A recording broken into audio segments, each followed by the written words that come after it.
رسول اللہ الصلاۃ والسلام علیک یا حبیب اللہ الصلاۃ والسلام علیک یا نبی اللہ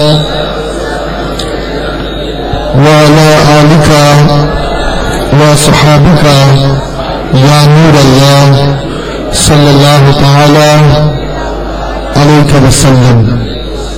حشر تک ڈالیں گے ہم پیدائش مولا کی دھوم، مثل فارس نجد کے قلعے گراتے جائیں گے اور خاک ہو جائیں عدو جل کر، مگر ہم تو رضا دم میں جب تک دم ہے ذکر ان کا سناتے جائیں گے۔ جب سے اس مہینے کا چاند نظر آیا ہے اس وقت سے لے کر اب جبکہ یہ مہینہ رخصت ہونے کو ہے، نگر نگر ڈگر ڈگر گلی گلی میلاد مصطفیٰ کی محفلیں منعقد ہو رہی ہے اور دیوان جان عشق رسول اپنے آقا کا ذکر سن کے اپنے دل کو تسکین بخش رہے۔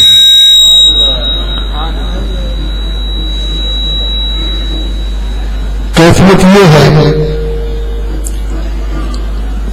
کہ کہیں کہیں تو محفلوں میں گفتگو کا معیار اتنا بلند ہو جاتا ہے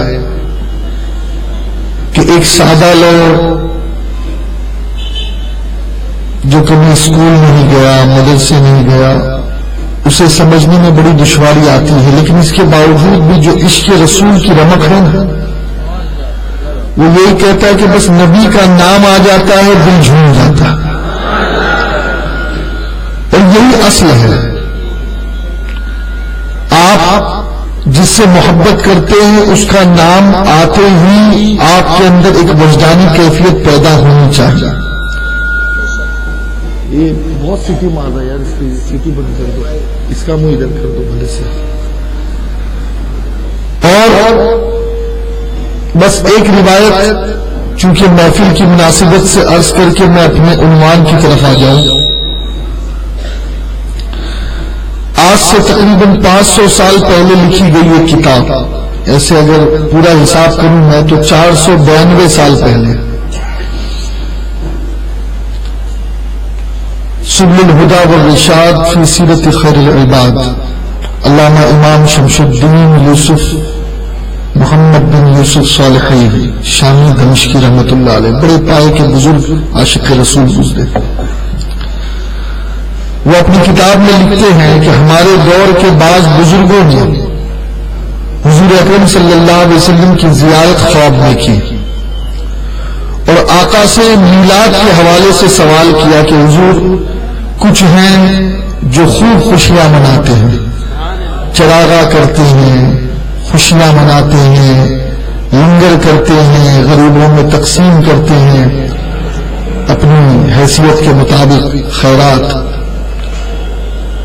کچھ ہے جو بدعت کہہ کے اسے روکتے ہیں، منع کرتے ہیں۔ آقا آپ ہی بتائیں کہ آپ کا نظریہ کیا ہے، آپ فرمائیں۔ تو جانتے ہو اللہ کے نبی نے کیا ارشاد فرمایا، اور اللہ کے نبی کی بات سننے کے بعد اگر آپ اب کسی مولوی کے پاس جاتے ہو تو میں سمجھوں گا کہ اب آپ کے ایمان کی کمزوری ہے، یا کسی مفتی کے پاس مسئلہ پوچھنے جاؤ، آقا کی بات سننے کے بعد پھر گردنیں جھک جانی چاہیے۔ اللہ کے نبی علیہ الصلوۃ والتسلیم نے ان بزرگوں کو خواب میں یہ فرمایا، من فرح بنا فرحنا بہ، جو ہماری میلاد سے خوش ہے میں محمد اس سے خوش ہوں۔ بس یہ ایک جملہ کافی ہے، یہ ایک جملہ کافی ہے۔ اللہ تعالی ہمیں کثرت کے ساتھ حضور کی میلاد مناتے رہنے کی توفیق عطا فرمائے۔ لیکن اس وقت دوستو میں آپ کو یوں تو بہت مسکراتا نظر آ رہا ہوں، لیکن اللہ کی قسم روح دل چھلنی ہو چکا ہے، اور بدن پر کپ کپی تاری ہے کہ میں کیا کہوں، آنکھیں نم ہیں، اس لیے کہ وہ نبی جس کی محبت جان ایمان ہے، وہ نبی جن کا عشق، جن سے ٹوٹ کے محبت کرنا ہی اصل ایمان ہے، آج اس نبی کی عظمتوں پہ حملے ہو رہے ہیں اور پوری دنیا میں عاشقان رسول بے دست و پا نظر آ رہے ہیں۔ ظالم چیلنج دے رہا ہے، گستاخیوں پہ گستاخی کر رہا ہے اور پوری دنیا میں ہم آپس میں ایک دوسرے سے دست و گریباں ہیں، اپنے گھر کا ہی معاملہ ہم سلجھا نہیں پا رہے ہیں، تو ہم ان گستاخوں کا کیا مقابلہ کریں اور کیا انہیں جواب دیں۔ لیکن اس کے باوجود دوستو، 3 باتیں اللہ کے نبی نے فرمائی ہیں۔ نمبر 1، طاقت سے روکو، نمبر 2، زبان سے روکو، اور نمبر 3، اگر یہ دونوں نہ کر سکو تو اپنے دل میں اسے برا جانو اور وہاں سے ہٹ جاؤ۔ اور یہ ایمان کا ضعیف ترین جو ہے وہ حصہ ہے، یعنی جس کا ایمان سب سے ضعیف اور کمزور ہو جاتا ہے وہ تیسرا کام کرتا ہے۔ آج انٹرنیٹ پر گستاخیاں ہو رہی ہیں، سوشل میڈیا آقا کائنات صلی اللہ علیہ وسلم کی گستاخیوں سے بھری پڑی ہے، لیکن اللہ اکبر، جس نبی کی ناموس پر ہزاروں نہیں بلکہ اب تک کے لاکھوں سر کٹ جانے چاہیے تھے، ان نوجوانوں کا تو حال بڑا برا معلوم ہوتا ہے۔ اور اب میں انشاءاللہ آنے والی گفتگو میں آپ کو بتاؤں گا کہ اس وقت ہماری قوم کا مسلمان نوجوان کہاں جا رہا ہے، کیا کر رہا ہے اور کس طریقے سے اپنی دیرینہ روایات کو بھی بھلا چکا ہے۔ یہ 313 تھے، لرزتا تھا زمانہ، اور آج ہم کروڑوں کی تعداد میں ہیں لیکن وہ بے خوف ہے۔ وجہ یہ ہے کہ وہ محبت کا جوہر اور وہ عنصر جو عشق رسول کا ہمارے دلوں میں پایا جانا تھا وہ اس وقت پایا نہیں جا رہا۔ ہم عشق رسول کی کھوکھلی باتیں کر رہے ہیں، کھوکھلے نعرے لگا رہے ہیں، کھوکھلے دعوے دار ہیں کہ ہم عاشق ہیں، ہم محبت کرنے والے ہیں، ہم مسلک کے ٹھیکے دار ہیں، لیکن اللہ کی قسم اگر ہمارے دل میں عشق رسول ہوتا نا تو اس وقت ہم چین سے سوتے نظر نہیں آتے بلکہ ہماری نیندیں حرام ہوتی۔ بلکہ میں یہاں پر وہ بات ہی کہنا چاہوں گا جو عارف رومی نے کہی۔ مسند شریف میں فرماتے ایک بزرگ دن کے اجالے میں نکلے چراغ لے کر، لوگ انہیں دیکھ رہے ہیں، کوئی قریب آیا، کیا ہوا؟ کہا کچھ تلاش کر رہا ہوں، سورج چمک رہا ہے اپنی آب و تاب کے ساتھ، یہ چراغ لے کے نکلے ہیں۔ کہا حضور چراغ کی ضرورت کیا ڈھونڈے ہیں؟ فرماتے ہیں میں انسان کو ڈھونڈ رہا ہوں۔ لوگوں نے کہا حضور یہ پورا بازار بھرا پڑا ہے، سر ہی سر نظر آ رہے ہیں، انسان ہی انسان نظر آ رہے ہیں، اور آپ کہہ رہے ہو میں انسان کو ڈھونڈو؟ کہیں انسان کہاں ہے؟ یہ تو چہرہ انسانوں جیسا ہے، ظاہر انسانوں جیسا ہے، ورنہ ان کا باطن تو جانوروں سے بدتر ہے، اور ان کے دل جو ہے وہ بھیڑیوں سے زیادہ سخت اور خطرناک ہوتے ہیں۔ اور آپ نے ایک مثال دی عارف رومی نے اس کے آگے، وہ فرماتے ہیں کہ جو ہود کی لکڑی ہوتی ہے نا وہ دیکھنے میں اسی لکڑی کی طرح ہوتی ہے جو کچرے میں پڑی ہوتی ہے، دیکھنے میں کوئی فرق نہیں ہوتا، لیکن ایک لکڑی کو آپ کچرے میں پھینک رہے ہیں اور ایک لکڑی کی قیمت قیمت یہ ہے کہ جو مارکیٹ میں ہزاروں ہزار روپیوں میں بک رہی ہے، بات کیا ہے دیکھنے میں دونوں لکڑی ہے لیکن جو خوشبو دے رہی ہے اس کی قیمت زیادہ ہے، اور جس سے خوشبو نہیں آ رہی ہے اس سے قیمت کچھ نہیں۔ ہم باتیں لاکھ کریں، ہم مسلمان ہیں، عاشق رسول ہیں، انسان ہیں، لیکن دوستو آج ہمارا باطن مر چکا ہے، ضمیر مردہ ہو چکا ہے، آج ہماری سوچ فکر فرسودہ ہو چکی ہے، آج ہمارے حالات اتنے گندے ہو چکے ہیں کہ جس طریقے سے کتوں نے اپنے علاقے بانٹ لیے ہیں ہم نے بھی اپنے علاقے بانٹ لیے ہیں، جس طریقے سے ایک کسی سے حسد جلن اور کرن رکھتا ہے، ہم بھی آج اپنے ایک دوسرے مسلمان بھائیوں کو دیکھنا نہیں چاہتے، اور کیفیت یہ ہے کہ نوٹ، لالچ، دنیا، پیسہ، روپیہ، بینک بیلنس، بنگلہ، گاڑی، کار، اس نے ہمیں اتنا اندھا کر دیا ہے کہ نہ ہم اللہ کے بارے میں سوچ رہے ہیں نہ رسول اللہ کے بارے میں سوچ رہے ہیں۔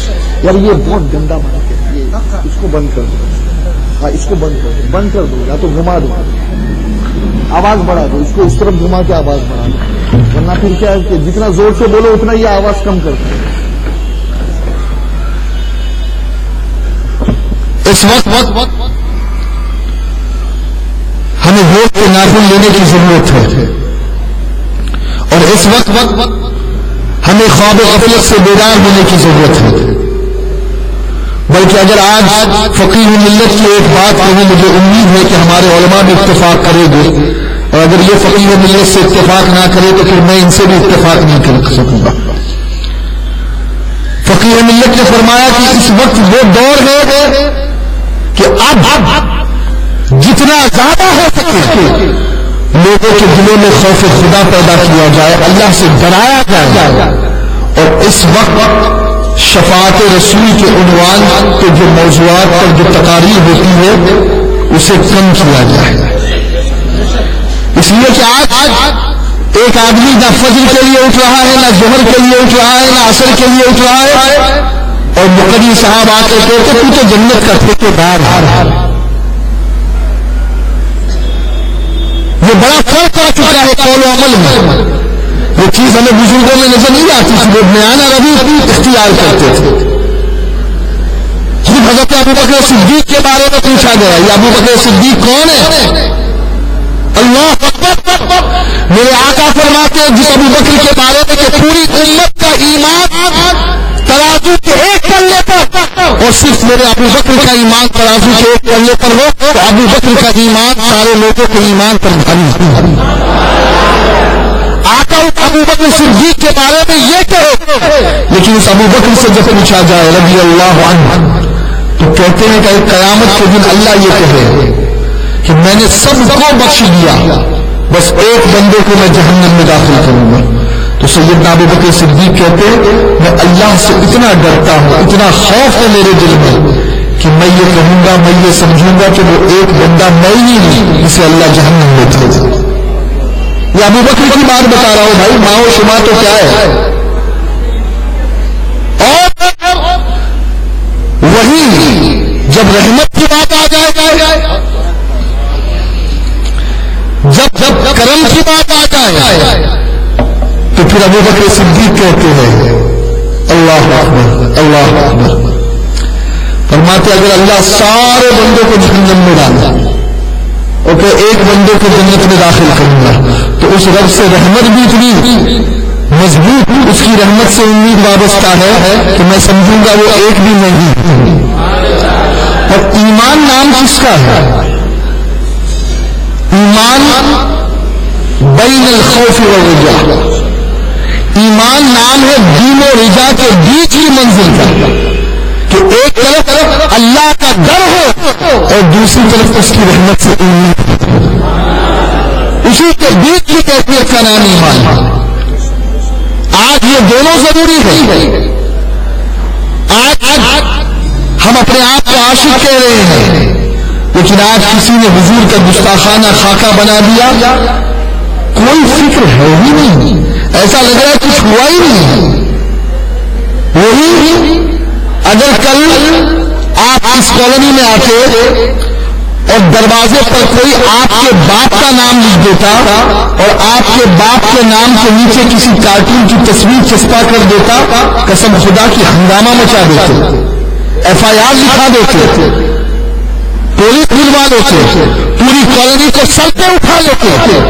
اور نادانوں، یہیں سے اپنے ایمان کا تجزیہ کرو کہ باپ کے لیے تو ہمدردی ہے، رسول پاک کے لیے کوئی ہمدردی نہیں الا ماشاء اللہ۔ اور اے نوجوانوں، اب ہمیں اپنی روش کو بدلنا ہے، اپنے رخ کو بدلنا ہے، اس لیے کہ بس دو ہی چیز ہو سکتی ہے اس دل میں، یا تو دنیا کی محبت ڈال دو اور یا اللہ رسول کی محبت ڈال دو۔ وہ دونوں چیزیں نہیں لے کر چل سکتے آپ۔ کشتی اسی وقت تک سلامت ہے جب تک کہ کشتی کے اندر پانی نہ آئے۔ کشتی پانی کے اوپر تو چلے لیکن کشتی کے اندر پانی داخل مت ہونے دینا، اور جب کشتی میں پانی داخل ہو گیا تو اب اس کشتی کو ڈوبنے سے دنیا کی کوئی طاقت بچا نہیں سکتی۔ آج یہی ہو رہا ہے کہ ہماری کشتیوں میں جگہ جگہ سے سوراخ ہو چکے ہیں، جگہ جگہ سے لوگوں نے شبخو مار دیا ہے، کہیں کوئی گستاخ رسول خاکہ بنا کر کے اس میں شبخو مار رہا ہے، کوئی معاذ اللہ چہرہ اور مہرہ مسلمانوں جیسا رکھ کر کے نبی پاک کی عظمتوں پہ حملہ کرتا نظر آ رہا ہے، یا رسول اللہ کہنے پر پابندی لگا رہا ہے، نبی کی میلاد پر پابندی لگا رہا ہے، نبی کے ذکر پر پابندی لگا رہا ہے۔ اس وقت ہماری ذمہ داری جانتے ہو آپ کتنی زیادہ ہو چکی ہے؟ بس ایک مثال کے ذریعے سے میں آپ کے سامنے یہ بات رکھوں۔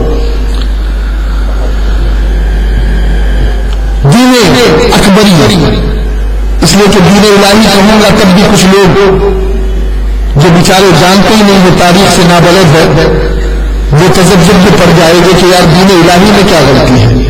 دین الہی تو وہ ہے جسے ہم فالو کر رہے ہیں الحمدللہ، وہ دین اکبری ہے جس میں اکبر نے وحدت الوجود کے غلط نظریے کو لوگوں کے سامنے پیش کروایا، اور اکبر کا دماغ بھی جو خراب ہوا تھا نا وہ یہی آپسی رشاکشی تھی اور کچھ نہیں تھی۔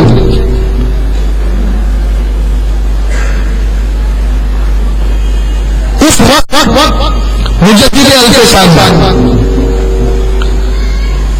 امام ربانی شیخ احمد فاروقی سرہندی رضی اللہ تعالی عنہ سے استفتاء ہوا، ایک سوال پوچھا گیا۔ سوال پوچھا گیا، حضور یہ بتائیں کہ ہندوستان کے اندر ذبح بقرہ کے حوالے سے آپ کا کیا فتویٰ ہے، آپ کیا فرماتے ہیں؟ آپ کو معلوم ہے مسلمان اگر زندگی بھر نان ویج رہے،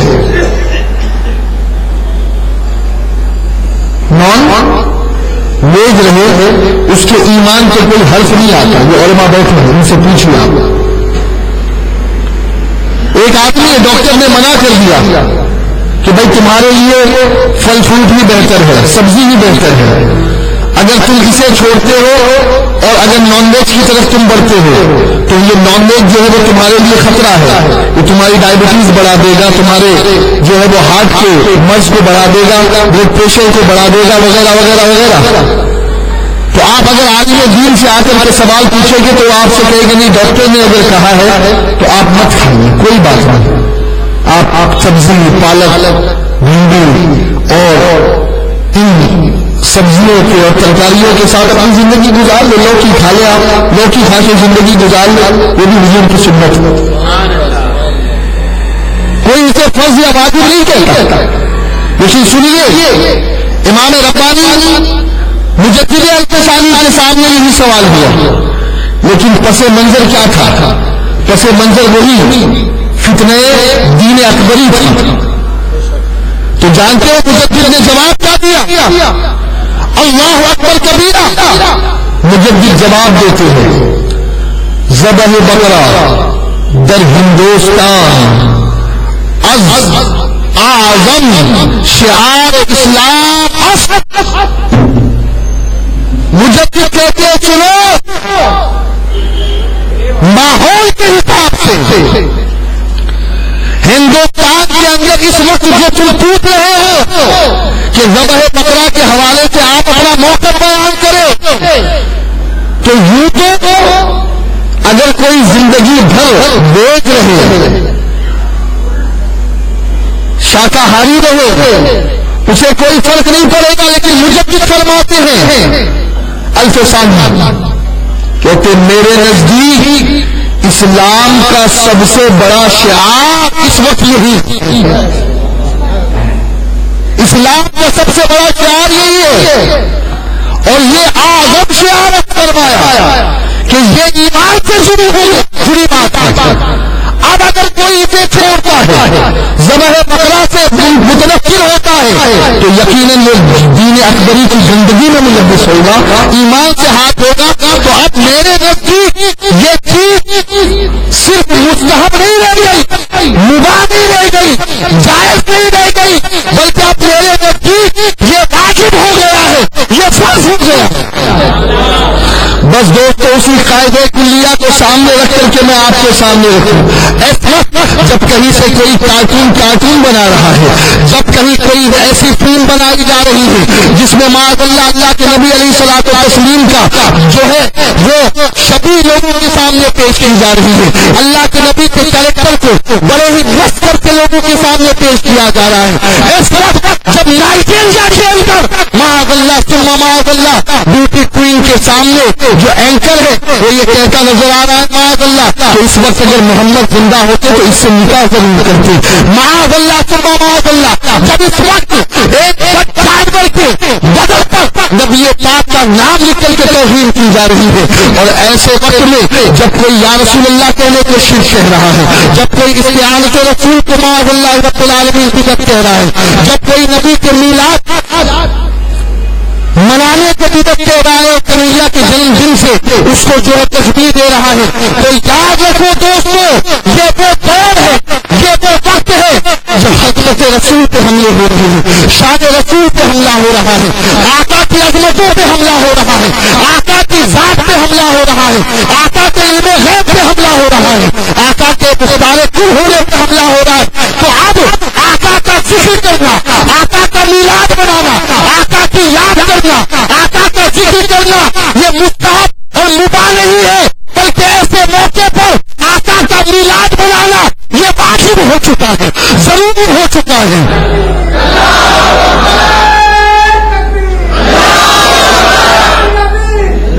اب تو گھر گھر نبی کی میلاد ہونی چاہیے، گلی گلی نبی کی میلاد ہونی چاہیے، شہر شہر نبی کی میلاد ہونی چاہیے، محلے محلے نبی کی میلاد ہونی چاہیے، قریہ قریہ، بستی بستی، گاؤں گاؤں، ہر جگہ اب نبی کی عظمتوں کے ڈنکے بجاؤ اور بتاؤ کہ ایک کارٹون بنانے والے تیرے جیسے چند کارٹون ہو گے، لیکن الحمدللہ آقا کی عظمت پر سر کٹانے والے یہ کروڑوں غلام موجود ہیں۔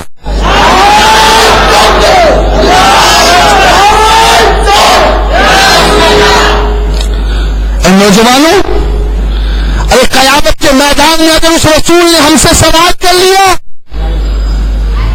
تو بڑا خوبصورت تھا، تو جم بھی جاتا تھا، تو اپنی باڈی بھی بناتا تھا، ارے بتا جب میری عظمت پہ حملہ ہو رہا تھا اس وقت تم نے اپنی اس طاقت کا کیا استعمال کیا، کیا جواب دو گے اس وقت؟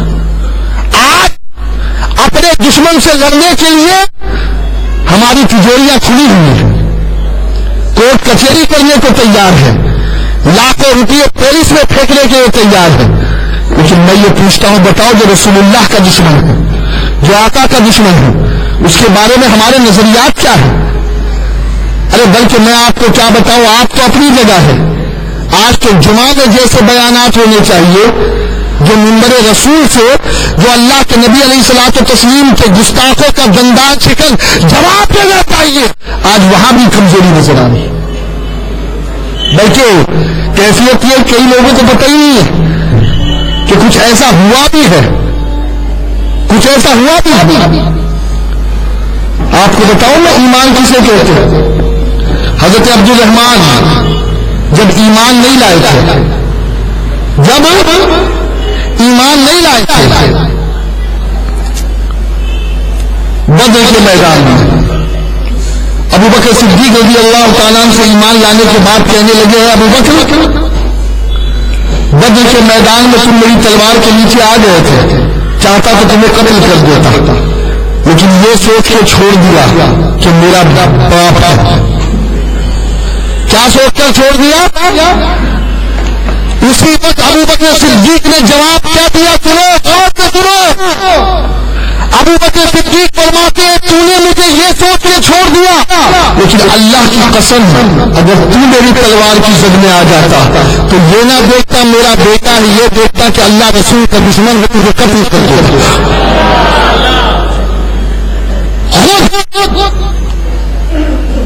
ابو قحافہ عثمان رضی اللہ عنہ جب ایمان نہیں لاتا, ابو بکر کے والد, ایک مرتبہ گفتگو چل رہی تھی گھر میں, بات حضور کی آئی. ابو بکر صدیق کے سامنے ابو قحافہ نے حضور کے لیے بے ادبی کے جملے استعمال کیے. جانتے ہو ابو بکر صدیق نے اپنے باپ کو گھوسا مار دیا.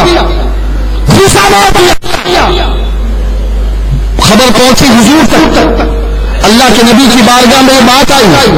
آقا نے کہا ابو بکر تم نے اپنے باپ کے ساتھ ایسا کیا, تم نے اپنے باپ کے ساتھ ایسا کیا. اللہ اکبر کبیرہ. ابو بکر صدیق نے کیا جواب دیا حضور کی بارگاہ میں؟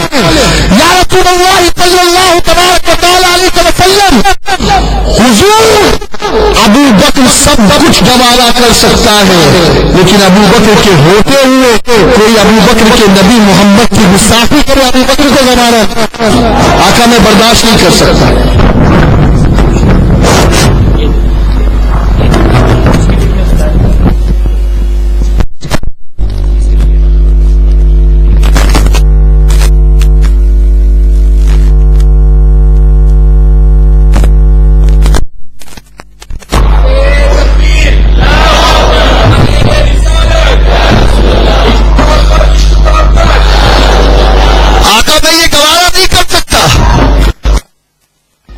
یہ بات اس وقت آتی ہے, ابھی امام احمد رضا کا تذکرہ آپ سن رہے تھے مولانا طاہر القادری صاحب کی زبانی.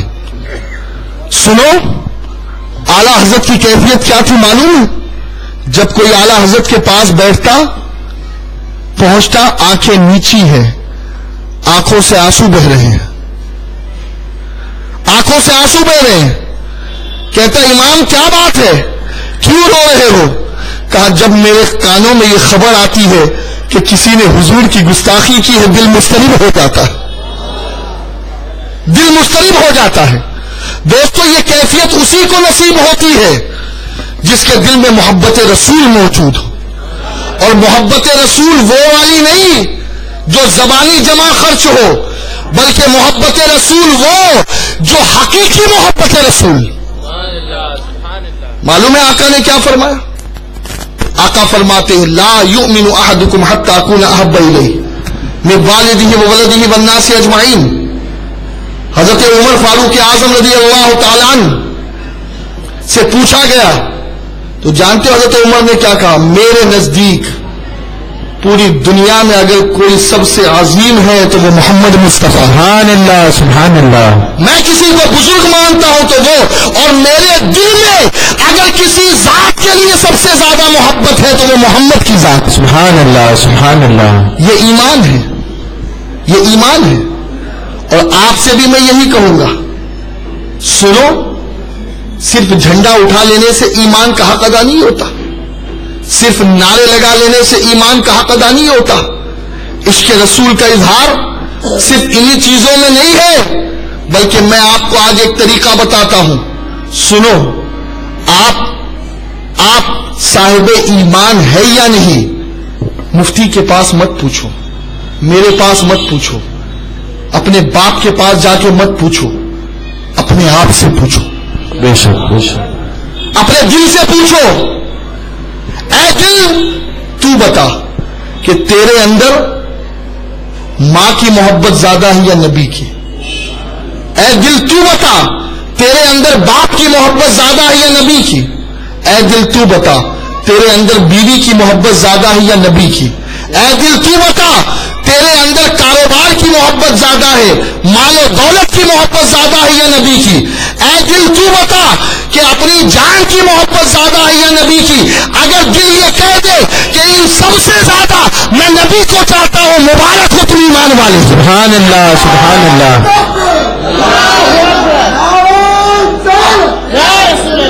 لیکن اگر قسم خدا کی دل میں ذرا بھی کسک آ جائے، ذرا بھی کسک آ جائے، آج تو ہمارا حال کیا ہے معلوم؟ نوجوانوں سے کہا جاتا ہے نوجوان نماز پڑھ لے، تو کیا کہتا ہے مولانا ابھی تو نئی نئی شادی ہوئی ہے، فجر کی نماز میں اٹھنا بھاری پڑتا ہے۔ چہرے پر نبی کی سنت سجا لے، کہتا ہے نہیں وہ میری بیوی کہتی ہے کہ ابھی سے بڈھے لگ رہے۔ ہنسنے کی بات نہیں ہے، کچھ ذہن دینا چاہتا ہوں میں آپ کو۔ ارے ایک آپ اور ہم ہیں، اور ایک جوانی حضرت سیدنا قطب الاقطاب فرد الافراد خواجہ قطب الدین بختیار کاکی اوشی رحمت اللہ علیہ کی تھی۔ سبحان اللہ۔ جانتے ہو 13 سال کی عمر تھی یا 14 سال، شادی کروا دی والدہ نے، 3 دن بیوی کے ساتھ رہے، عبادت، ریاضت، مجاہدات، تسبیح، بڑے ہی باکمال، اتنے باکمال کہ جب 4 سال کے تھے تو اس وقت 14 پارے کے حافظ تھے۔ سبحان اللہ، سبحان اللہ۔ ماں کی پیٹ سے 14 پارے کے حافظ بن کے آئے تھے۔ اور یہ وہ ہیں کہ جنہیں خواجہ بزرگ خواجہ معین الدین چشتی رضی اللہ تعالیٰ عنہ نے اپنا خرقہ خلافت اپنی مرضی سے نہیں بلکہ مدینے والے کے حکم سے عطا کیا۔ سبحان اللہ، سبحان اللہ۔ جانتے ہو آپ بچپنا ہے، 13 سال کی عمر میں شادی ہو جاتی تھی، آج پتہ نہیں یہ سسٹم کیوں بند ہو گیا۔ میں کہتا ہوں ہو سکے تو یہ تحریک چلاؤ، میں کیا کروں، میں بولتا ہوں میں اکیلا رہ جاتا ہوں مولانا۔ اگر کاش کہ ہر منبر و محراب سے یہی بات گونجے تو کسی حد تک کامیابی بھی مل جائے۔ بے شک۔ آج یہ جو پیریڈ ہوتا ہے نا 13، 14، 15، 16، 17، 18، 19، 20، 21، یہ وہ گناہوں کا پیریڈ ہوتا ہے کہ جس میں انسان بھٹکتا ہے، بچیاں بھی بھٹکتی ہیں، بچے بھی بھٹکتے ہیں۔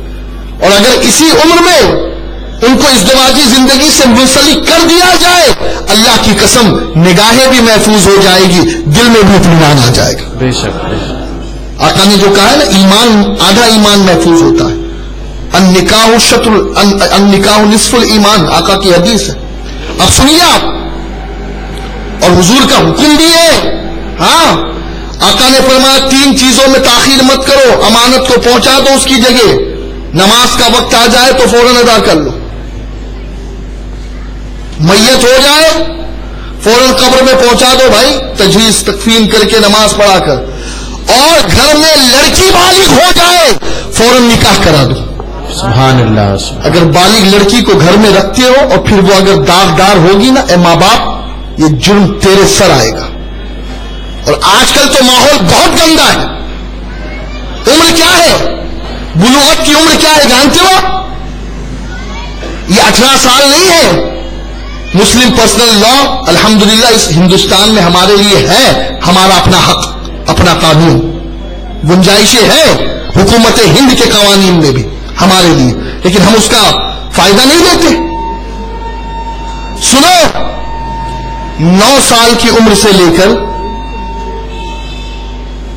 12 یا 15 سال کی عمر میں لڑکی بالغ ہو جاتی، اور 12 سے 15 کے بیچ لڑکوں کی بلوغت کا حکم ہے، اور بالغ ہوتے ہی نکاح کا حکم ہے۔ سبحان اللہ۔ میرے آقا کے ہر قول میں حکمت پوشیدہ ہے، ہمیں نظر آئے یا نہ نظر آئے، سمجھ آئے یا نہ سمجھ آئے۔ خیر، بختیار کاکی کی جوانی کو دیکھو آپ، عشق رسول کیسا ہونا چاہیے، اور ایک جوان جب عاشق رسول ہوتا ہے تو اس کی زندگی کیسے ہوتی ہے۔ سبحان اللہ. اللہ اللہ. معمولات تھے آپ کے کیونکہ تربیت اچھی تھی. ماں کی گود سے عشق رسول صرف دودھ نہیں پیا تھا ماں کا چھاتی سے، بلکہ عشق رسول بھی پیا تھا. سبحان اللہ. عشق رسول کے جام پلائے گئے تھے. سید کمال کا فیصلہ. 13 سال کی عمر میں شادی ہو گئی، نکاح ہو گیا. اب 3 دن معمولات چھوٹ گئے. کتنے دن؟ 3 دن. تیسرے دن بازار سے نکلے، ایک سفید ریش بارونق بزرگ سامنے آ گئے. کہا قطب الدین تم ہی ہو؟ کہا ہاں. کہا کل محفل رسول میں تھا. سبحان اللہ. کل دربار رسول میں تھا خواب میں، اور وہاں باتیں چل رہی تھی. تو آقا کی زبان سے میں نے یہ سنا کہ 3 دن سے میرے قطب الدین نے، میرے بختیار نے، جو مجھے روزانہ 1000 مرتبہ درود پڑھ کر تحفہ بھیجتا تھا، 3 دن سے اس کا تحفہ نہیں آیا. 3 دن سے اس کا تحفہ نہیں آیا. اللہ اکبر. خواجہ قطب الدین بختیار کاکی چیخ مار کے بے ہوش ہو گئے. اللہ، ارے یہ راز کھل گیا. یا تو میں جانتا تھا یا میرا رسول جانتا تھا. سبحان اللہ. کہ بختیار روزانہ 1000 بار درود پڑھتا ہے. اب یہ بات کیا ہو گئی کہ آقا علیہ الصلوۃ والتسلیم نے مجھے یاد کیا ہے. کہا نہیں، یہ بیوی نہیں ہے، یہ میرے راستے کی آڑ ہے جو مجھے رسول کے بارگاہ تک پہنچنے میں دشواری کر رہی ہے. گھر گئے اور 3 طلاق دے کے اپنی بیوی کو فارغ کر دیا. کیا سمجھتے ہو آپ؟ کیا سمجھتے ہو؟ کہا اس لیے کہ جو چیز رسول کی بارگاہ تک پہنچنے میں آڑ بن جائے اسے بختیار کاکی گوارا نہیں کر سکتا. سبحان اللہ. بے شک. آج کی عورتیں الیاذ باللہ کہتی ہے کہ داڑھی والے لڑکوں سے ہم شادی نہیں کریں گے.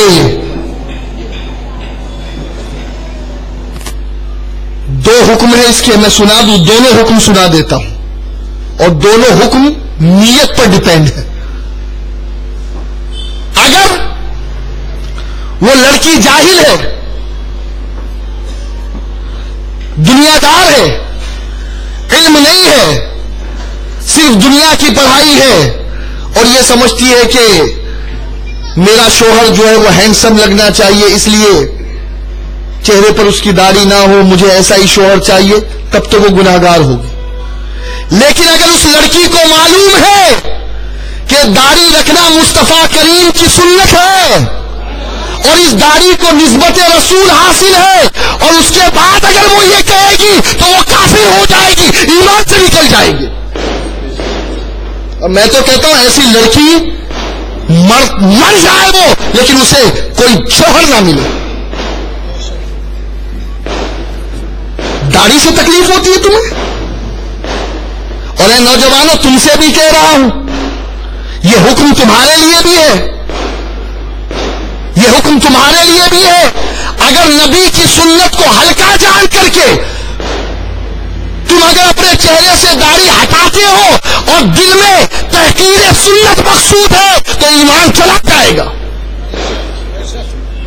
جی، آپ کوئی کسی مفتی سے یہاں بفر مکر کی جا نہیں ہے جو آپ رائے فرار اختیار کر لو. بھول گئے امام ابو یوسف رحمت اللہ تعالی علیہ کے دسترخوان پر جب ایک شخص نے کہا تھا کہ یہ لوکی ہٹاؤ، یہ دودھیا ہٹاؤ، یہ مجھے پسند نہیں ہے، امام ابو یوسف نے تلوار نکالی، کہا ابھی توبہ کر ورنہ تیری گردن اڑا دوں گا. اس لیے کہ لوکی کو نسبت میرے رسول سے ہے. یقیناً یہ وہ لوکی نہیں ہے جسے حضور نے کھایا، لیکن کیونکہ لوکی حضور کو پسند تھی. آپ کیا سمجھتے ہو بھائی؟ یہ نعرہ لگا لیا آپ نے، آپ عاشق بن گئے. کچھ لوگوں کا حال تو یہ معاذ اللہ ثم معاذ اللہ کہ صرف اعلیٰ حضرت کا نام لیتے ہیں، ورنہ ان کی پوری زندگی دیکھو اعلیٰ حضرت کی زندگی اور ان کی زندگی میں تضاد نظر آتا ہے۔ عاشق اسے کہتے ہیں، محبت اسے کہتے ہیں۔ ارے میرے امام کے بارے میں آپ کو کیا بتاؤں، اللہ اللہ، آج تو جب ایسی محفلیں ہوتی ہے تو اٹھ کر جاتے ہیں لوگ۔ میرے امام کا حال یہ ہوتا کہ ہر سال پابندی کے ساتھ میلاد مصطفیٰ کی محفل سجاتے، اور میلاد مصطفیٰ کی محفل سجاتے سادات بہت تھے، سادات ہندوستان میں بہت تھے، خود بریلی میں موجود تھے سادات اکرام، لیکن جانتے ہو امام احمد رضا سادات اکرام کا جب سلیکشن کرتے، جبکہ ان کا پیر خانہ پورا سیدوں سے بھرا ہے، پورا پیر خانہ، لیکن سنو کچوچا سے سید کو بلاتے،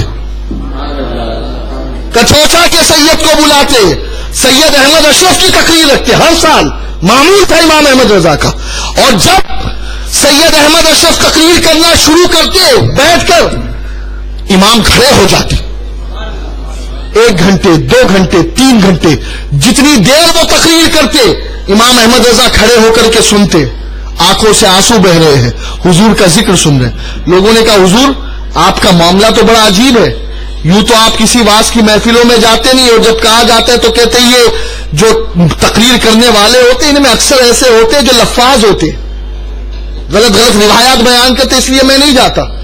لیکن جب سید احمد کی تقریر ہوتی ہے، سید احمد اشرف کی تقریر ہوتی ہے، تو حضور آپ پوری تقریر کھڑے ہو کر سنتے ہو، گردن جھکائے سنتے ہو، ہاتھ باندھ کر سنتے ہو، معاملہ سمجھ میں نہیں آیا۔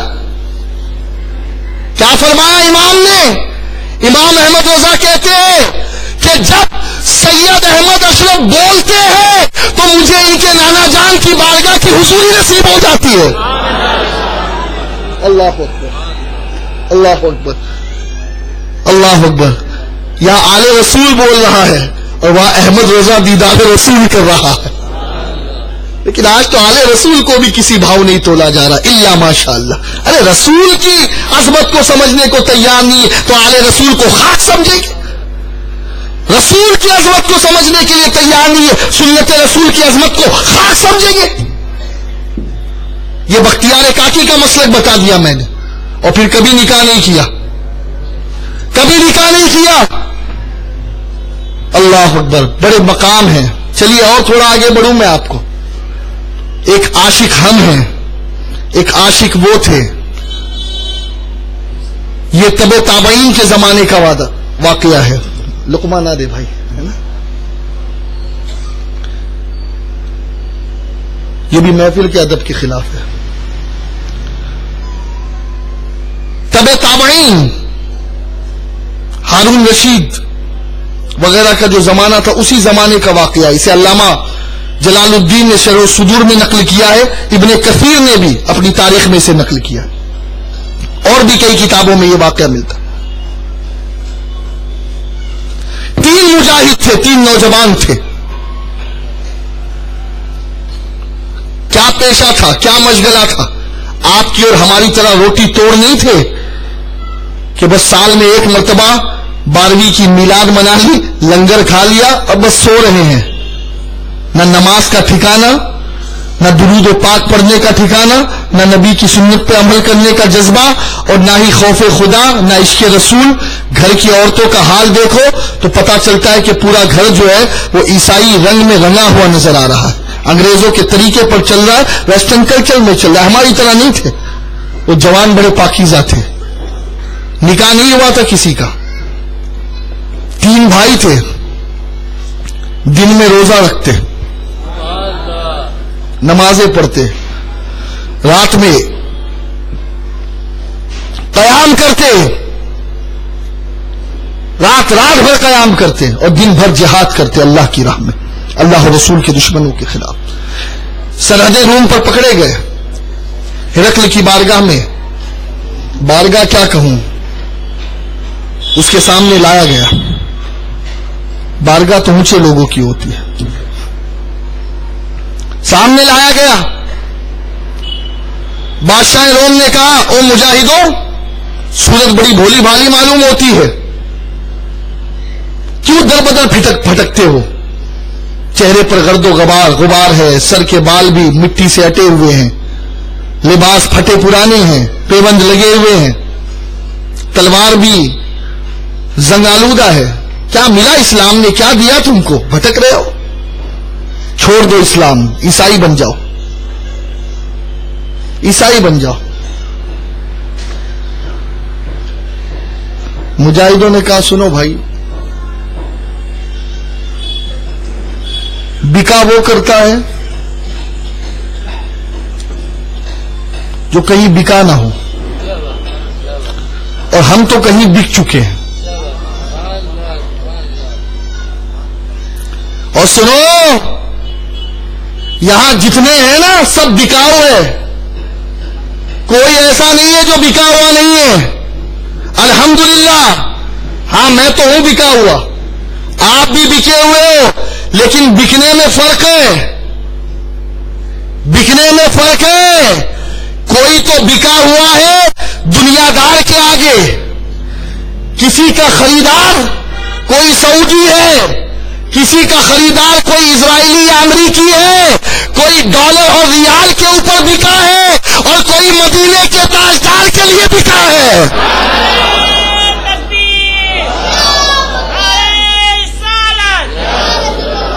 اور سنو، بادشاہ نے کہا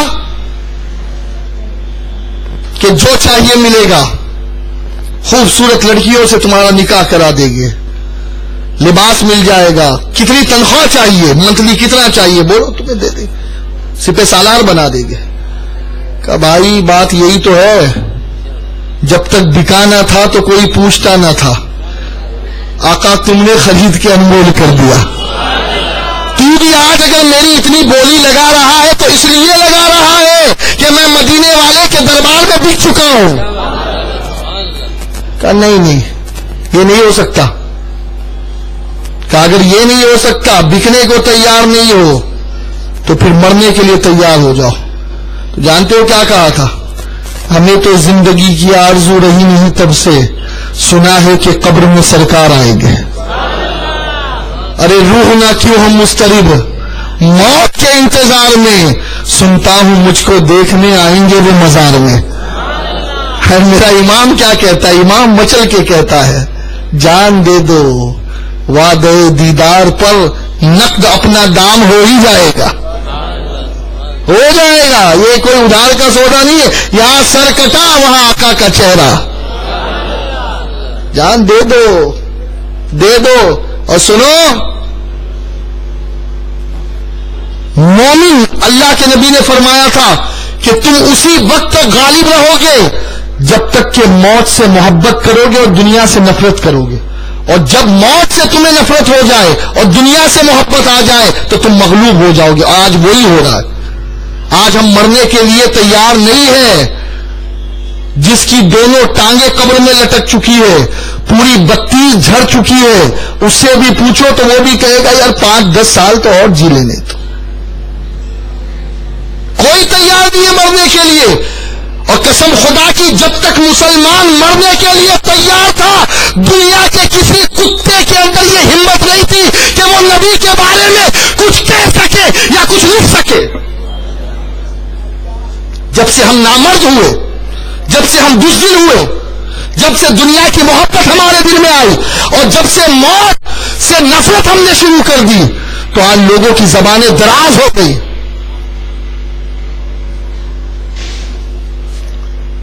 کہا تیار ہو جاؤ مرنے کے لیے، کہا تیار ہے۔ 3 بڑے کڑاؤ منگائے گئے، زیتون کا تیل ڈالا گیا، زیتون کا تیل ڈالا گیا، اور جیسے ہی زیتون کا تیل ڈالا گیا کھولنے لگا۔ بادشاہ نے کہا ایک موقع اور دے دیتا ہوں، سوچ لو، ورنہ ابھی ہڈیاں اوپر آ جائے گی، تھوڑی دیر میں پتہ چل جائے گا، پہنچ جاؤ گے۔ تینوں بھائیوں نے کیا کہا؟ بھائی ہمارا فیصلہ ایک ہی ہے، ہم کٹ سکتے ہیں، ہٹ نہیں سکتے، نبی کی عظمت پہ مٹ سکتے ہیں، مر سکتے ہیں، لیکن دامن رسول تھام لیا. غلامان نبی کبھی موت سے نہیں ڈرتے، اور جو موت سے ڈر جائے نا وہ غلامان نبی ہے ہی نہیں. باتیں کر لو، ہاں دل کے بہلانے کو غالب یہ خیال اچھا ہے. آج یہی چل رہا ہے، دل بہل رہے، باتیں سن کے بہل رہے. میں تمہیں سنا رہا ہوں، گھر کے صوفی، گھر کے قوال، خوب کھیلے جاؤ حال. میں تمہیں جنت میں پہنچا رہا ہوں، تم مجھے جنت میں پہنچا رہے ہو. اور جب آنکھ کھلے گی تو پتا چلا سب جو ہے اللہ ہی اللہ. استغفر اللہ. بڑا عجیب حال ہے، بڑا عجیب حال ہے. خواب سے اٹھ جاؤ، بیدار ہو جاؤ. کہا سب سے پہلے بڑے کو لایا جائے. فیصلہ اٹل ہے، تیار ہے جان دینے کے لیے. اب جیسے اسے کڑاؤں میں ڈالا جا رہا تھا تو خاص بات جسے امام احمد رضا نے بھی اپنے رسالے میں نقل کیا، تینوں بھائیوں نے ایک زبان ہو کر کہا یا محمد. کہہ دیجئے، آپ بھی کہہ دیجئے. اس کے بارے میں اب آخر میں بتاؤں گا آپ کو.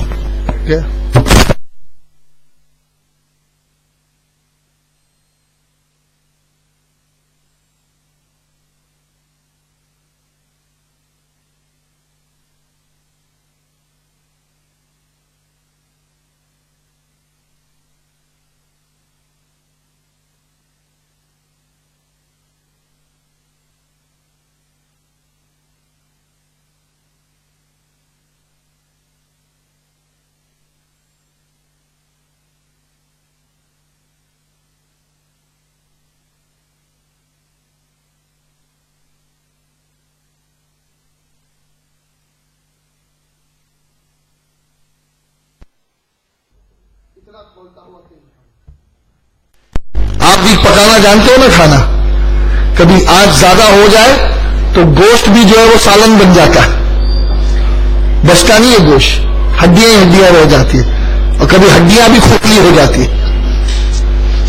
یہ بھٹیارے کو معلوم ہے بہت اچھے سے، جو باورچی ہیں.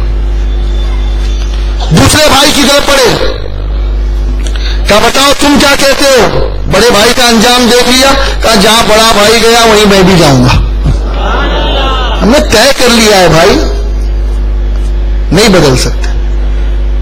اسے بھی ڈال دو، اسے بھی ڈال دیا گیا. تیسرے بھائی کی باری آئی، بڑا خوبصورت نوجوان. وزیر نے کہا بادشاہ تجربے کی کمی ہے، جوش ہے جوش، ہوش نہیں ہے. اسے تو مہلت دے دو، تین دن کی مہلت دے دو، 3 دن کا موقع دے دو، 3 دن کا موقع دے دو، میں اسے سنبھال لوں گا، بدل دوں گا. اسے کیا معلوم تھا. خیر گیا گھر پہ لے کر. تیسرے بھائی کو، 2 بھائی شہید ہو گئے، تیسرے بھائی کو لے گیا گھر جانے کے بعد ساری آسائش گھر میں موجود ہے. کھانے کا سامان، پینے کا سامان، بستر، عمدہ غذائیں، سب چیزیں. رات ہوئی، تالا کھولا اس نے. اپنی خوبصورت جوان لڑکی کو وزیر نے بناس سنگار کے ساتھ، میک اپ پالش کے ساتھ اسے بھیجا کمرے میں. باہر سے دروازہ بند. پوری رات گزر گئی. صبح کو لڑکی باہر آئی. کہا بیٹی کوئی کامیابی ملی؟ کہا ابا خاک کامیابی ملے گی. میں اسے دیکھ رہی تھی، پتہ نہیں وہ کسے دیکھ رہا تھا.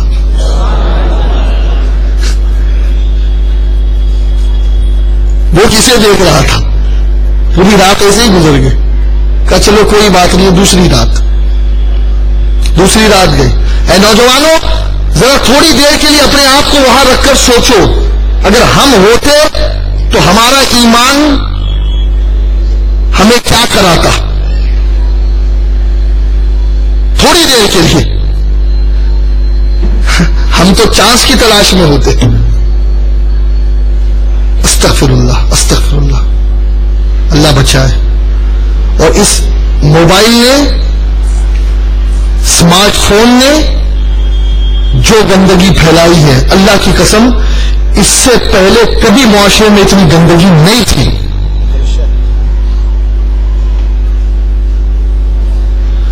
نوجوان لڑکے تو لڑکے جو لڑکیوں کی زندگی تباہ ہوئی ہے، اللہ اکبر، کبھی ہم نے ایسی چیز کبھی نہ سنی نہ دیکھی. جس چوراہے پہ چلے جاؤ، رات کے 2 بج رہے ہیں، 12 بج رہے ہیں، 1 بج رہے ہیں، 4 نوجوانوں کا گروپ ہے موبائل میں گھسے ہوئے. اب مولانا طاہر القادری صاحب جیسا کوئی آدمی اگر گزر جائے تو ہلچل، وائبریشن آ گیا، کوئی یوں کر رہا ہے موبائل، کوئی یوں کر رہا ہے. بھئی کیا معاملہ ہے؟ اگر اویس قادری صاحب کی نعتیں سن رہے ہوتے پھر تو آواز اور بڑھا دیتے. مولانا شاکر نوری صاحب کی تقریر سن رہے ہوتے تو آواز اور بڑھا دیتے. حضور تاج الشریعہ کے ملفوظات سن رہے ہوتے تو آواز اور بڑھا دیتے. آؤ تم بھی سنو، نیکیوں میں شاید نہیں، لیکن وہ تو چھپا رہے ہیں. پتہ یہ چلا کہ دال میں کالا ہے، نہیں دال میں کالا نہیں، پوری دال ہی کالی. اور سنو، قسم خدا کی یہ نوجوان جہنم کے کتے بنیں گے، جائیں گے جہنم میں، لیکن ان کے ماں باپ اس سے بڑے قصوروار ہیں. او ماں باپ، تمہیں کیا ہو گیا؟ رات کے 2 بجے تمہاری بچی اپنے اوپر چادر اوڑھ کر کے چادر کے اندر چیکنگ کر رہی ہے. کیا کبھی تم نے کوشش کی کہ اپنی بچی سے پوچھو رات کے 2 بجے کس سے تو بات کر رہی ہے؟ اور میں یہ کہتا ہوں کہ تم نے بچیوں کو فون اور موبائل دیا کیوں؟ وائے؟ کیا ضرورت آ گئی بھائی ان کو؟ کون سا ٹاٹا برلا اور ریلائنس کی طرح ان کو کوئی کاروبار کرنا ہے، لاکھوں کی ڈیلنگ ہے، جو ان کو اسمارٹ فون کی ضرورت پڑ گئی؟ بلکہ ایک جملہ میں کہہ رہا ہوں، اگر برا لگے تو آج کے بعد مجھے بلانا مت، لیکن میرے جو اندر جو خون دوڑ رہا ہے نا، وہ خون مجھے اس بات کی اجازت نہیں دیتا کہ میں ایسی باتیں اپنے دل میں رکھوں. اگر چاہتے ہو کہ تمہاری بچی کی عزت محفوظ رہے، اس کے ہاتھوں سے موبائل چھین لو، اور اگر اپنی بچیوں سے موبائل نہیں چھین سکتے، تمہاری بچیوں کی عزت محفوظ نہیں رہ سکتی. 24 گھنٹے تم واچ کرو گے، کہاں جا رہی ہے، کس سے بات کر رہی ہے؟ اور سنو، بچیوں کو تو موبائل بین کر دو، اور بچوں کے لیے ان کے اوپر نگہداشت کرو، ٹیسٹ کرو. پرسوں ایک صاحب مجھ سے کہنے لگے ہمارے گھر میں تو بہت یعنی معاملہ وہ ہے نا، بالکل پرائیویسی ہے. پرائیویسی مطلب کیا پرائیویسی؟ کہا نہیں، بیوی کا فون ہے تو شوہر نہیں ہاتھ لگا سکتا، شوہر کا فون ہے تو بیوی نہیں ہاتھ لگا سکتی، اور بچے کا فون ہے تو ماں باپ ہاتھ. میں نے کہا پرائیویسی ہے یا یہ گھر کو جہنم بنانے کا طریقہ ہے؟ نہیں. کائے کی پرائیویسی آ گئی؟ کون سا ایسا پرائیویٹ کام آ گیا؟ اور میں ماں باپ سے کہوں گا خدا کے لیے یہ وقت ہے کہ آپ اپنے بچوں کو گناہوں سے روک سکتے ہو. رات میں 2 بجے بچہ آ رہا ہے، تم پوچھتے ہو کہاں سے آیا، کیا کر رہا تھا، کون سی آفس کھلی ہوئی تھی، کون سے ٹیوشن ٹیچر سے ٹیوشن لے کے آ رہا ہے. نوجوانوں مجھے معاف کر دینا میری بات کڑوی لگ رہی ہو تو، لیکن خدا کی قسم آج ہماری قوم برباد ہو رہی ہے، ہماری قوم کا بیڑا غرق ہو رہا ہے، ہماری قوم کے نعشے اٹھ رہے ہیں، جنازے اٹھ رہے ہیں. استغفر اللہ، استغفر اللہ، ہوش کے ناخن لو، بیدار ہو جاؤ. تیسرے نوجوان کو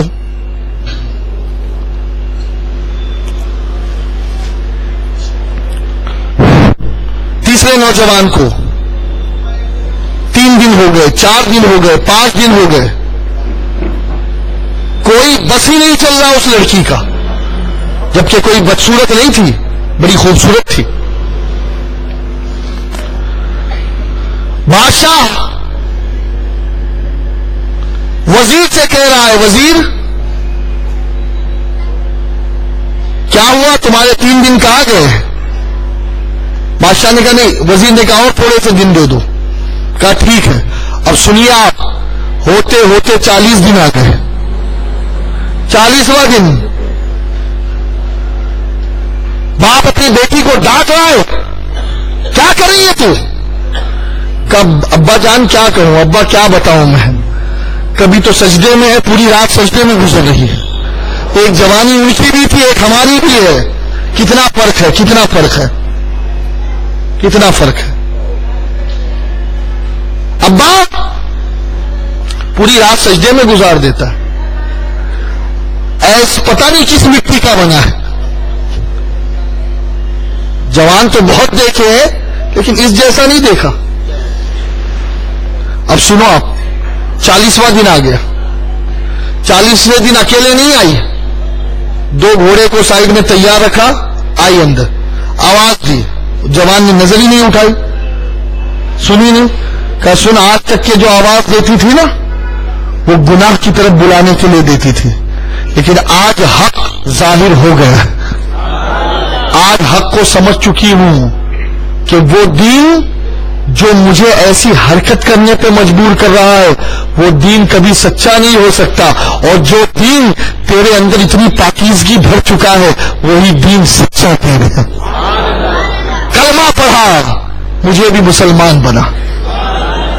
فوراً اس نوجوان نے اسے کلمہ پڑھایا، مسلمان بنا. کہا اب اگر میرے باپ کو پتا چل گیا تو نہ تجھے جینے دے گا نہ مجھے جینے دے گا، چل یہاں سے بھاگ. دونوں گھوڑے پر سوار ہوئے، گئے. کچھ دور جانے کے بعد ایک میدان میں کچھ گھوڑوں کی آواز آئی، رک گئے. رکنے کے بعد یہ دیکھا کہ ایک پوری فوج آ رہی ہے. ڈر گئے، پتہ نہیں کون ہے، کیا ہوگا. سامنے آئے، کہا ہمیں اللہ نے بھیجا ہے اور اسلام لانے پر مبارکباد دینے ہم آئے ہیں. اور سنو، ہم اس لیے آئے ہیں کہ اللہ نے حکم دیا ہے کہ تم دونوں کا نکاح پڑھا دیا جائے. کہنے تم ہو کون؟ نقاب پوش کے ہو کون تم اس جنگل میں؟ کہا ہمیں نہیں پہچانا. کہا نہیں. چہرے سے نقاب اٹھایا، وہی 2 بھائی جن کے گوشت گل چکے تھے کڑاؤں میں وہ سامنے موجود ہیں.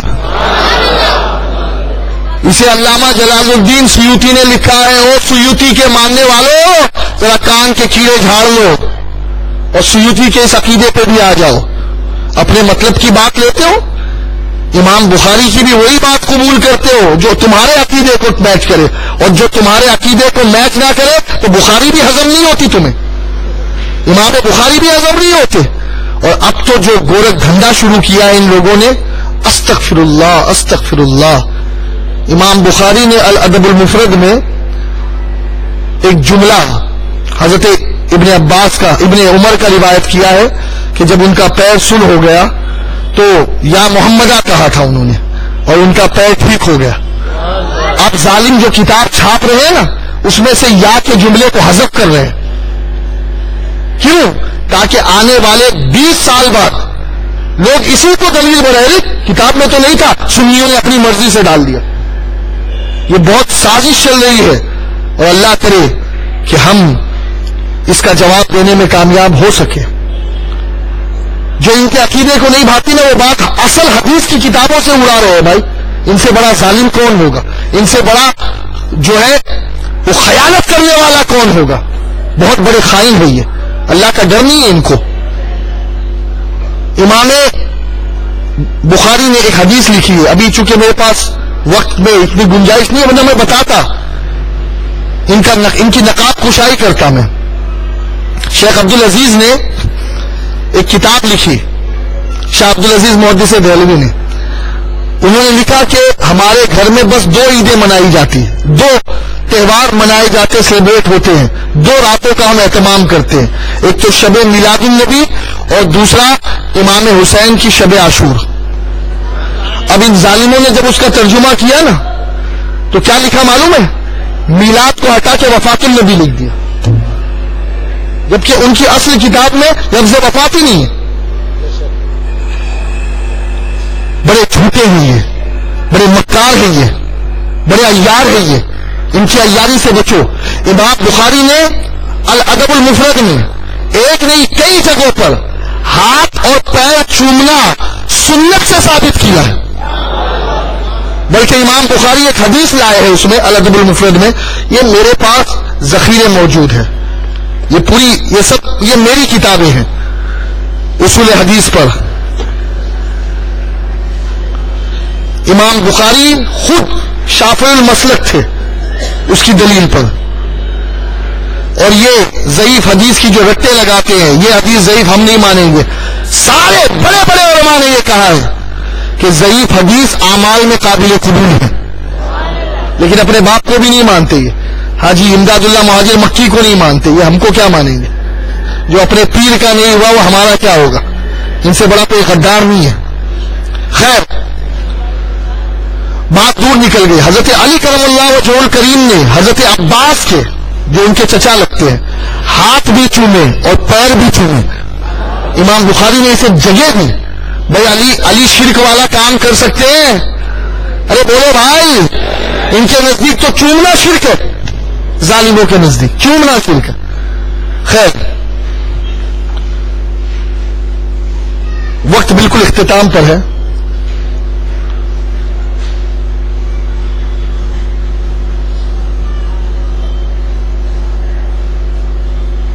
تم دونوں اس حالت میں کہا بس وہ جو تم نے ہمیں کڑاؤں میں جاتا ہوا دیکھا تھا نا وہی وقت تھا. اس کے بعد تو اللہ نے ہمیں جنت میں داخل کر دیا اور ہم حکم دیا کہ نکاح پڑھاؤ. اچھا ایک یہاں پر میں عقیدے کی بات کہوں, کڑاؤں میں جانے سے پہلے ان کا جملہ کیا تھا؟ ذرا بولو بولو بھائی, آپ بھی کیا تھا معلوم ہے اس کا ترجمہ؟ میں ترجمہ کر دوں علماء کی موجودگی میں. یا نبی المدد, کیونکہ یا محمد ادب کے خلاف ہے نا, حضور کو حضور کا نام لے کے پکار, اللہ نے نہیں پکار. تو یا رسول المدد کیا ہے جملہ؟ بولو. اگر یہ جملہ کہنا شرک ہوتا تو وہ دونوں بھائی تو جہنم میں ہوتے, لیکن ان دونوں بھائیوں کا جنت میں ہونا یہ بتا رہا ہے کہ اس دنیا میں وہی لوگ جنتی ہیں جو یا محمد المدد کہتے ہیں, یا رسول المدد کہتے ہیں, جو اس عقیدے پر ہے. اچھا چلو یہ تو میں نے تھوڑی نیچے کی بات بتا دی, اور یہ آثار کو تو یہ قبول کیا کرے گے؟ چلو تھوڑا اوپر لے چلو. اب مجھے پتا نہیں یہ 1,60,000 صحابہ کو اگر یہ مشرک کہہ دے تو کوئی بعید نہیں ہے, لیکن جو بات ہے وہ میں بتا دیتا ہوں آپ کو. یا محمدہ یہ لفظ معلوم ہے کیا ہے؟ حضرت سیدنا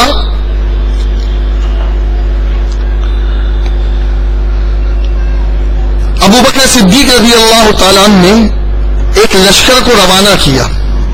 کہاں روانہ کیا؟ ذرا بولیے نا. جنگ کے لیے یمامہ کے مقام پر. تاریخ تبری, البدایہ والنہایہ, اور جناب آپ جو ہے ان کتابوں کو اٹھا لے, آپ کو ملے گا. البدایہ والنہایہ ان تمام کتابوں میں آپ کو ملے گا. یہ لشکر پہنچا, کہاں پہنچا؟ یمامہ کے مقام پہ. اب جنگ کس سے تھی؟ جنگ مسیلمہ کذاب سے تھی. یہ مسیلمہ کذاب کون تھا معلوم ہے؟ یہ مسیلمہ کذاب وہ شخص تھا کہ حضور کے انتظار میں تھا. یہاں حضور کی آنکھ بند ہوئی تو میں اعلان کر دوں گا کہ بھائی اب وہ نبی تو پردہ فرما چکے, اب میں نبی, معاذ اللہ. اور حضور کی یہ بھی حدیث ہے, یہ بھی میرے غیب داں نبی نے بہت پہلے بتا دیا کہ قیامت تک کے 30 لوگ ایسے آئیں گے میرے بعد جو نبوت کا دعویٰ کریں گے. ابھی حال ہی میں ایک پاگل حیدرآباد میں بھی پیدا ہو گیا تھا, آپ کو معلوم ہوگا. اب تو کیا ہے کہ یہ سوشل میڈیا نے بڑی عام کر دی ہے تمام چیزوں کو. خیر اب آپ سنیں, آپ ہوا یہ کہ کہ جب یہ مجاہدین وہاں پہنچے تو ایک پرابلم ان لوگوں کو فیس ہوا. کیا فیس ہوا؟ بولیے نا بھائی. پرابلم. اور وہ پرابلم کیا تھا کہ آمنے سامنے جو لوگ تھے ان کا لباس ایک، بولی ایک، کلچر ایک، حلیہ ایک. اور ظاہر سی بات ہے جب ایک ہی حلیے والے ہو، ایک ہی کلچر والے ہو، ایک ہی بولی والے ہو تو اس بات کے بہت امکانات ہوتے ہیں کہ ہم دوران جنگ، لڑائی کے دوران ہم اپنے ہی آدمی کو اپنے ہاتھ سے مار دیں. ہوتا ہے نا. اب سنیے، ایک کوٹ ورڈ مقرر کیا گیا اور جانتے ہو وہ کوٹ ورڈ کیا تھا؟ حضرت عباس نے کہا، حضرت ابو بکر نے بھیجا تھا. اس جنگ میں ابو عبیدہ بن جراح بھی تھے. ایک روایت میں جو ہے وہ 60,000 کا لشکر تھا، ایک روایت میں 40,000 کا لشکر تھا، ایک روایت میں 10,000 کا لشکر. اب جتنے بھی تھے صحابہ جب وہ لڑنے کے لیے آئے تو کہا کہ یہ بتاؤ اپنے اور بیگانے کی پہچان کیا ہوگی؟ اپنے اور بیگانے کی پہچان کیا ہوگی؟ خالد بن ولید نے کہا یا محمد. اور قسم خدا کی یہ اس وقت کے لیے نہیں تھا، قیامت تک کے لیے تھا. اپنا وہی ہے جو یہ نعرہ لگائے. جو یہ نعرے والا نہیں ہے وہ اپنا ہی نہیں. چاہے باپ ہو، بیوی ہو، بیٹا ہو، بھائی ہو، چچا ہو، دادا ہو، کوئی بھی ہو. اور سنو اس نعرے کے بارے میں اللہ اکبر کبیرہ، میں آپ کو کیا بتاؤں، حدیث کی کتابوں میں ہے کہ یہ نعرہ اسلام کا شعار تھا. صرف اسی جنگ میں نہیں بلکہ صحابہ کو جب بھی کوئی تکلیف آتی تو صحابہ اسی نعرے کے ذریعے سے نبی سے مدد مانگا کرتے. یا محمدہ. یا محمدہ کا مطلب کیا ہے؟ ذرا آپ بھی کہہ دیجئے یا محمدہ اور بلند آواز سے یا محمدہ. کیا مطلب ہے یا محمدہ کا؟ یا رسول المدد. بولو یا رسول، یا رسول، یا رسول، یا رسول، یا رسول. ماشاء اللہ ماشاء اللہ. اس نعرے کو مت بھولنا. اور اگر کوئی آپ پر کوئی فتویٰ لگائے نا قبول کر لینا، کیونکہ الحمدللہ جہاں خالد بن ولید ہے نا وہیں ہم نے بھی جانا ہے. ہم کو معلوم ہے تم کہاں جانے والے، یہ تو ہم کو معلوم ہے، لیکن ہم تو کل بھی صحابہ کے پیچھے تھے، آج بھی صحابہ کے پیچھے ہے اور قیامت تک انشاءاللہ ہم صحابہ کے ہی پیچھے رہیں گے. لہذا ہمیں بہکانے کی کوشش مت کرو، ہمیں گمراہ کرنے کی کوشش مت کرو. یہ نعرہ ہماری پہچان ہے اور انشاءاللہ ہم یہ نعرہ لگاتے رہیں گے. لگائیں گے یا نہیں؟ بولو بھائی. آج کے بعد اگر کوئی شرک کہے تو بولنا بھائی تیرے فتوے کو تیرے گھر میں رکھنا، اپنے فتوے کو اپنے گھر میں رکھنا، دوسروں کے سامنے مت دکھانا، کام آئے گا تیرے لیے. ہمیں تو معلوم ہے جو صحابہ نے کیا وہ کبھی غلط نہیں ہو سکتا. ہو سکتا ہے؟ بولو بھائی. نہیں ہو سکتا. اور ایک جملہ ہے، وہ بس جملہ میں عربی کا تلاش کر رہا تھا کہ جو یہ نعرہ لگائے وہ اپنا ہے اور اگر جو یہ نعرہ نہ لگائے اسے ختم کر دینا. سمجھے کیا نہیں سمجھے؟ اشارہ کافی ہے. یا محمد. ٹھیک ہے. تو دوستو یہ نعرہ لگاتے رہو، یہ ہمارا پہچان ہے اور الحمدللہ ہم صحابہ کے پیچھے ہیں. عبداللہ ابن عمر کا یہی نعرہ، عبداللہ ابن عباس کا یہی نعرہ، حضرت ابو طلحہ کا یہی نعرہ، ابو عبیدہ بن جراح کا یہی نعرہ، خالد بن ولید کا یہی نعرہ. انشاءاللہ ہم یہ نعرہ لگاتے رہیں گے، لگائیں گے نا انشاءاللہ. بس چونکہ بات بہت لمبی چوڑی ہو رہی ہے، بس ایک آخری واقعہ بیان کر کے اپنی گفتگو کو میں ختم کر دوں اور خوش نصیحت نوجوانوں کو پیش کر دوں. سنو اے نوجوانوں، کان کھول کر سنو، اچھی طرح سنو. یہ ہماری جوانی اللہ کے نبی کی محبت کے لیے. قیامت کے میدان میں 5 چیزوں کا سوال ہوگا, اس کے بعد بندہ اپنی جگہ سے ہل پائے گا. کشف المحجوب میں داتا علی حجویری نے لکھا ہے, اور کئی احادیث کی کتابوں میں یہ روایتیں موجود ہیں. داتا علی حجویری عبداللہ ابن عباس, عبداللہ ابن مسعود سے روایت ہے, حبر الامہ ان کا لقب ہے. فرماتے ہیں کہ اللہ کے نبی نے کہا 5 سوال کا جواب جب تک کہ کوئی بندہ یا بندی نہ دے دے گی اس وقت تک کہ وہ قیامت کے میدان سے ہل نہیں سکے گی. سوال نمبر 1, اپنی عمر کن کاموں میں گزاری؟ کیا عمر؟ پوری عمر. دوسرا سوال یہ ہوگا اپنی جوانی کن کاموں میں گزاری؟ اے نوجوانوں ذرا ہوش کے ناخن لو. کیا جواب دو کہ اسمارٹ فون پہ گیم کھیلنے میں اپنی جوانی گزار دی, واٹس ایپ پہ چیٹنگ کرنے میں اپنی جوانی گزار دی, فیس بک میں دوسروں کو بیوقوف بنانے میں اپنی زندگی گزار دی؟ لا حول ولا قوت. اور آپ جانتے ہیں یہ جتنے نوجوان اس سے جڑے ہوئے ہیں, ٹویٹر سے, فیس بک سے, ان تمام چیزوں سے, فیس بک میں 60% اوریجنلٹی نہیں ہے. فوٹو کسی کا ہے, چیٹ کوئی کر رہا ہے, بیوقوف بنایا جا رہا ہے. اور پھر یہ چیز کیا ہے؟ ساء سبیلا, جو اللہ کے نبی نے فرمایا کہ زنا کے قریب جانے سے بھی بچو اور ان چیزوں سے بھی بچو جس سے انسان زنا کی طرف جاتا ہے. میں ایک چھوٹا سا سوال پوچھتا ہوں, آپ سمجھدار لوگ ہو, پڑھے لکھے لوگ ہو, مجھے آپ یہ بتائیں کہ جو نوجوان اریانی فحاشی ان نظاروں کو وہ کرے گا, کیا اس کے بعد وہ سکون سے بیٹھ سکتا ہے؟ جواب تو بھائی نہیں, اسے کچھ نہ کچھ کرنا ضروری ہے. اور آقا کی ایک حدیث شریف سن لو, آقا فرماتے ہیں حیا کو لازم پکڑو. الحیاء شعبۃ من الایمان, ایمان کے جز سے ہے حیا.